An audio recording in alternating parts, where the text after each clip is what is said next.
you know, also, if you think about politics from a temperamental perspective, it gets to be extraordinarily useful. So if you're conservative, you're high in conscientiousness, particularly orderliness, and you're low in openness. Okay, so what good are you? Well, you're not great if you want to have a wonderful philosophical conversation about ideas and then go hit an art movie. It's like, no, conservatives, you're wrong date for that particular bit of business. But if you want someone to run a company that's already been established, or to make sure that algorithmized processes are being undertaken properly, you want conservatives. They're very good at managing and they're very good at administering. Conscientiousness is the best predictor of those two domains, apart from IQ.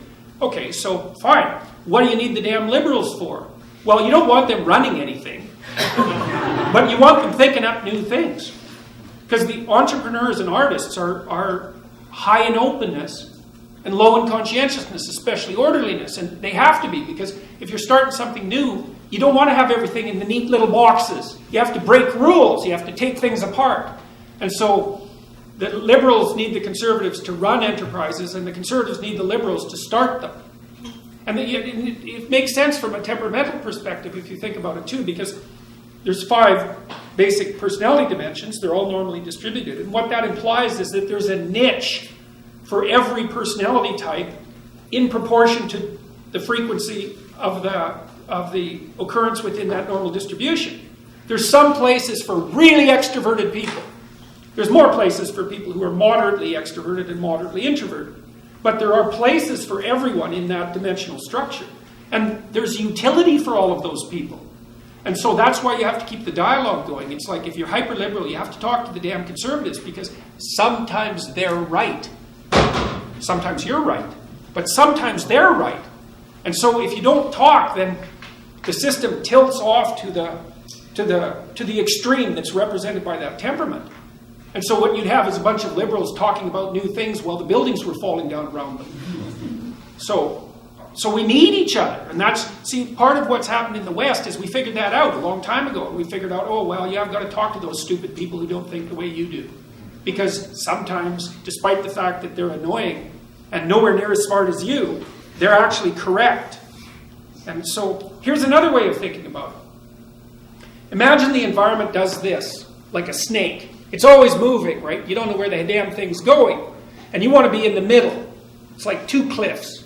It keeps shifting. You want to be in the middle, far from the cliffs. It keeps moving around, and you're trying to walk forward. Well, sometimes it's over here, so the conservatives, they have to pull it back. And sometimes it's over here, so the liberals, they have to pull it back. But because it keeps changing, you don't know who's right.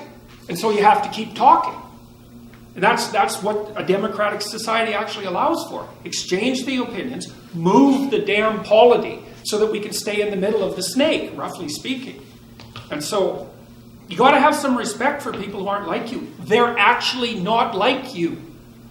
So I figured out recently, I think, that I couldn't figure out why openness and conscientiousness are the dimensions that are determining political belief, because they're not even correlated. So why the hell do they clump for political belief? And I think I figured it out.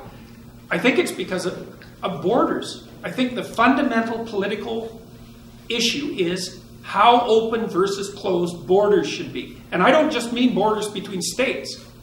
I mean borders between states. I mean borders between institutions, borders between genders, borders between sexes, borders between ideas. The conservatives say, keep everything where it belongs because it's working. And the liberals say, yeah, it's working for now, but unless we make some adjustments, it's not going to keep working. And they're both right. So we better have the dialogue, because otherwise we wander off the cliff, on the left or the right. And we know where that goes. There's flames down at the bottom of those cliffs. And people die horribly down there. And we've seen that on the right and the left. We've had plenty of evidence for that. So